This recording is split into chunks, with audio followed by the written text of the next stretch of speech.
नमस्कार दोस्तों, स्वागत है आपका हमारे चैनल मां शांति भक्ति पर। आज हम चर्चा करेंगे श्रीमद् भगवत गीता के अध्याय 5 के श्लोक 16 से 20 तक के गहरे अर्थ और संदेशों पर।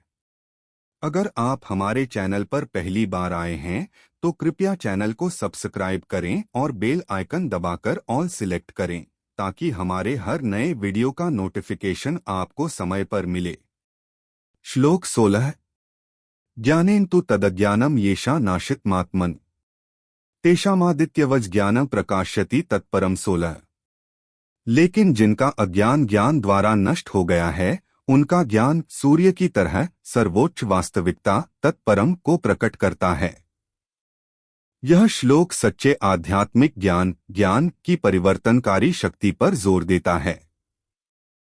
जिस तरह सूर्योदय होने पर अंधकार गायब हो जाता है, उसी तरह आत्म साक्षात्कार प्राप्त करने पर अज्ञान गायब हो जाता है।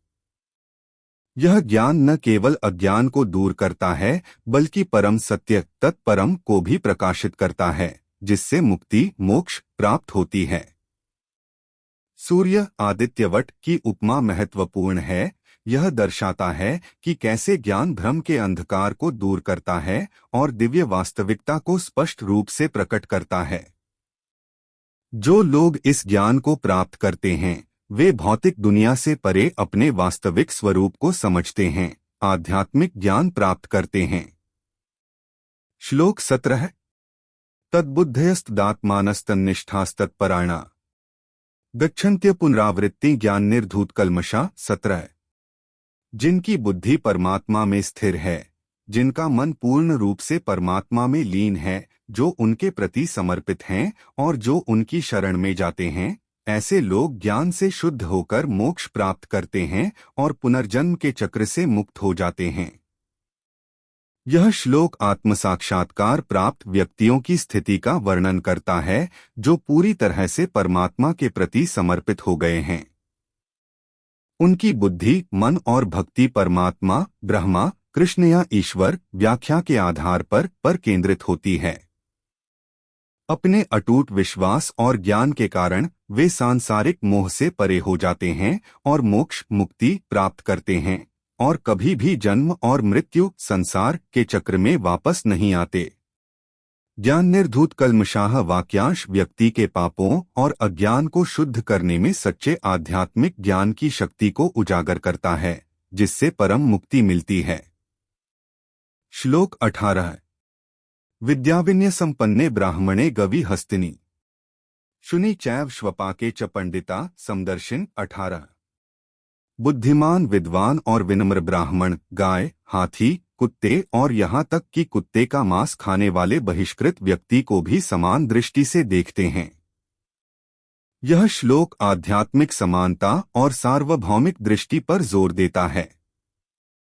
एक सच्चा प्रबुद्ध व्यक्ति पंडितः प्राणियों का उनके बाहरी गुणों, सामाजिक स्थिति या प्रजाति के आधार पर न्याय नहीं करता है। इसके बजाय वे सभी जीवित प्राणियों में एक ही दिव्य उपस्थिति आत्मा को पहचानते हैं। ब्राह्मण ज्ञान और परिष्कार का प्रतिनिधित्व करता है। गाय और हाथी पवित्रता और शक्ति का प्रतीक हैं। कुत्ता और बहिष्कृत व्यक्ति सामाजिक पदानुक्रम में निम्न माने जाने वाले प्राणियों का प्रतिनिधित्व करते हैं। इन बाहरी मतभेदों के बावजूद एक आत्म साक्षात्कारी आत्मा सभी को समान रूप से देखती है, क्योंकि वे समझते हैं कि सभी प्राणियों का वास्तविक सार एक ही है, ब्रह्मा, सर्वोच्च वास्तविकता। यह श्लोक गैर भेदभाव, विनम्रता और सार्वभौमिक सम्मान सिखाता है, जो आध्यात्मिक ज्ञान के प्रमुख सिद्धांत हैं। यह गीता के व्यापक संदेश के साथ संरेखित है कि आत्मज्ञान एकता की दृष्टि लाता है, जहां सभी प्राणियों को दिव्य की समान अभिव्यक्तियों के रूप में देखा जाता है। श्लोक 19। इहैव तैर्जित सर्गो येषां सामये स्थितं मन निर्दोष ही समम ब्रह्मा तस्माद् ब्रह्मणि ते स्थिता। 19। जिनका मन संभाव में दृढ़तापूर्वक स्थित है, वे इसी जीवन में जन्म मृत्यु के चक्र पर विजय प्राप्त कर चुके हैं। चूंकि ब्रह्मा दोष रहित और निष्पक्ष है, इसलिए वे भी ब्रह्मा में स्थित हो जाते हैं। यह श्लोक सिखाता है कि आध्यात्मिक मुक्ति इसी जीवन इहैव में संभव है।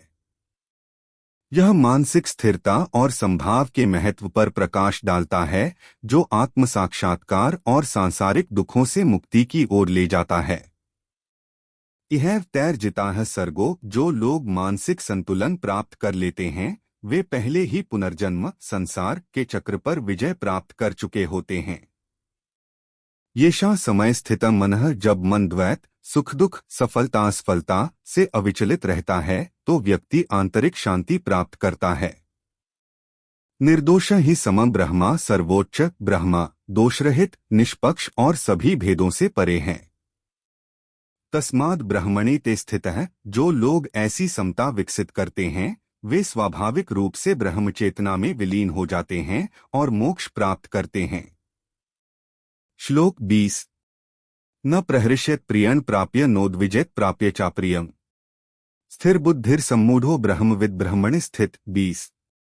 जो कोई भी सुखद वस्तु की प्राप्ति पर प्रसन्न नहीं होता, न ही किसी अप्रिय वस्तु के अनुभव पर विचलित होता है, जिसकी बुद्धि स्थिर है और जो मोह से मुक्त है, वह ब्रह्मा को जानने वाला है और ब्रह्मा में स्थित है।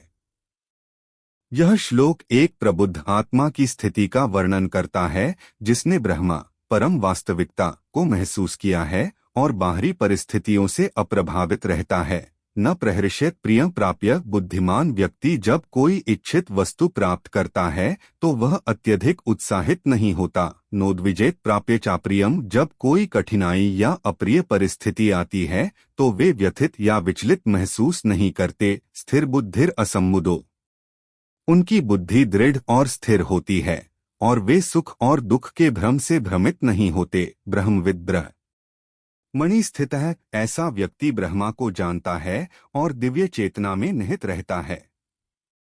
यह श्लोक भावनात्मक संतुलन और बाहरी सुख और दुख से अलगाव पर जोर देता है। यह सिखाता है कि सच्चा ज्ञान तब आता है जब कोई व्यक्ति अस्थायी सुख और दुख से परे हो जाता है और आंतरिक शांति और आत्मजागरूकता में केंद्रित रहता है। दोस्तों, हमें उम्मीद है कि श्रीमद् भगवत गीता के इन श्लोकों का संदेश आपके जीवन को सकारात्मक दिशा देने में सहायक होगा। इनसे हमें कर्तव्यनिष्ठा, निष्काम कर्म और समाज कल्याण का गहरा संदेश मिलता है। इस ज्ञान को दैनिक जीवन में लागू करने की कोशिश करनी चाहिए। अगर आपको यह वीडियो अच्छा लगा हो तो लाइक करें, चैनल को सब्सक्राइब करें और शेयर करना न भूलें। कमेंट में जरूर बताएं कि आपको आज का यह वीडियो कैसा लगा। पिछला सभी श्लोक प्लेलिस्ट में ही हमारी गीता श्लोक और अर्थ प्लेलिस्ट का आनंद लेना न भूलें। जय श्री कृष्ण। धन्यवाद।